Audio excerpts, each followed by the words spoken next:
নমস্কাৰ ছাৰ্বদসকল চৰকাৰী কৰ্মচাৰীসকলৰ বাবে PFIDয়ে এটা ভাল খবৰ দিছে।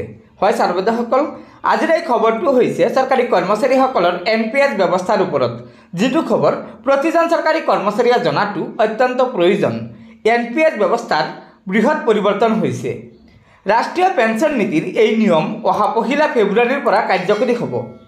NPSৰ নতুন নিয়ম অনুযায়ী এতিয়াৰে পৰা কৰ্মচাৰীসকলে অত্যন্ত প্ৰয়োজন বশত NPS একাউণ্টৰ পৰা 25%তকৈ বেছি টকা উইথড্ৰ কৰিব পাৰিব।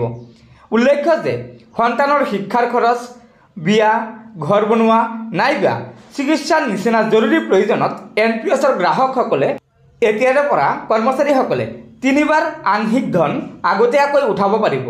আংশিক টকা উইথড্ৰ কৰিব হ'লে গ্ৰাহকসকলৰ কমপক্ষেও 3 বছৰৰ বাবে তাত বিনিয়োগ কৰিব লাগিব।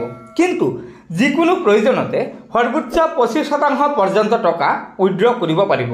কিন্তু নিয়োগকৰ্তাৰ অৰ্থাৎ চৰকাৰৰ অৱদানৰ অংশৰ পৰা কোনো টকা কৰ্মচাৰীসকলে উইথড্ৰ কৰিব নোৱাৰিব। ইয়াৰ বাহিৰেও যিকোনো ধৰণৰ ব্যৱসায় বা ষ্টাৰ্টআপ আৰম্ভ কৰিব হ'লেও টকা উঠাব পাৰিব। আনহাতে NPS হোল্ডাৰজন অসুস্থ হ'লেও তাৰ পৰিৱৰ্তে পৰিয়ালৰ সদস্য বা নমিনীয়ে এই আবেদন কৰিব পাৰিব।